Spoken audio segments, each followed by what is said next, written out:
யஷிகா, கிரண், உங்க 2 பேரையும் நான் என்னோட குழந்தையா பார்த்தேன். ஆனா இப்போ பணத்துக்காக நீங்க உங்க அப்பாவையே சாக்ரிஃபைஸ் பண்ண முடிவு பண்ணிட்டீங்களா? அப்பா, இவ்ளோ வருஷமா அம்மா ஆபீஸ்ல கஷ்டப்பட்டு உழைச்சிருக்காங்க. இன்னைக்கு அம்மாவோட உழைப்புனால அவங்க எம்டி ஆக போறாங்க. ஆனா நீங்க நாள் முழுக்க வீட்ல ஏசிக்குள்ளேயே இருக்கீங்க. அவர் எனக்கு என்ன பண்ணிருக்காருன்னு கொஞ்சம் யோசிச்சு பாருங்க. கௌஷிக் அங்கிள் எனக்கு வேலை கொடுத்து எனக்கு ரொம்ப பெரிய ஹெல்ப் பண்ணிருக்காரு. ஆனா நீங்க அதை எப்பயுமே எனக்கு அதை பண்ணதே இல்ல.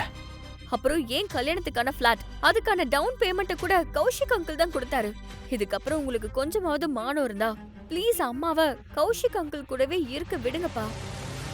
அப்பா, எங்களுக்கு ஐஏஎம்ல அட்மிஷன் கிடைச்சிருக்கு. அடடா, கலக்கிட்டீங்க பசங்களா. I am so proud of you both. இதுக்கு அப்புறமா எங்களுக்கு ஒரு நல்ல ஜாபும் கிடைக்கும் டாட். அப்புறம் we will take care of you dad. ஆமா, நாங்க பாத்துப்போம். நான் உங்க 2 பேருடைய சக்சஸ்க்காக வெயிட் பண்றேன். சரி, அப்ப இங்க இருந்து நானே வெளியே போயிடுறேன். உங்களை விட்டு விலகி போயிடுறேன் நிரந்தரமா. இல்ல, இந்த ஆள் வீட்டை விட்டு மட்டும் இல்ல, இவங்க வாழ்க்கையை விட்டு மொத்தமா வெளியே போகணும். நினைச்சபடி இவன் மட்டும் எம்டி ஆயிட்டானா அவளை நான் கல்யாணம் பண்ணிப்பேன். அதுக்கப்புறம் இந்த கம்பெனி எனக்கு சொந்தமாயிரும். வேணா தேவ் நில்லு, நான் தான் வெளியே போய் ஆகணும். அதுதான் சரி. தேவ், உனக்கு என்ன பைத்தியம் பிடிச்சிருக்கா? என்ன டாட், இவர் நமக்காக ஹெல்ப் பண்ணா நீங்க இவர் மேலேயே கை வைக்கிறீங்க. இன்னைக்கு நீங்க கௌஷிக் அங்கிளையே அடிக்கிறீங்க, அப்ப நாளைக்கு அம்மாவையும் அடிப்பீங்களா?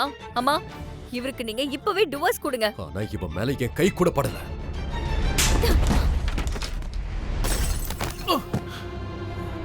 நீ செஞ்ச தப்ப ஒதுக்குறதுக்கு பதிலா மொத்த குடும்பத்தோட சந்தோஷத்தையும் கெடுக்க பாக்குறியா? இதுதான் உனக்கு விருப்பமா தேவ்? இன்னையில இருந்து நீங்க ஒண்ணு எங்க அப்பா கிடையாது. நம்ம கல்யாண வாழ்க்கை இதோட முடிஞ்சு போச்சு. நான் உனக்கு டிவோர்ஸ் பேப்பர் அனுப்பி வைக்கிறேன். அன்பையும் பாசத்தையும் காட்டினா அதுக்கு இதுதான் தண்டனையா?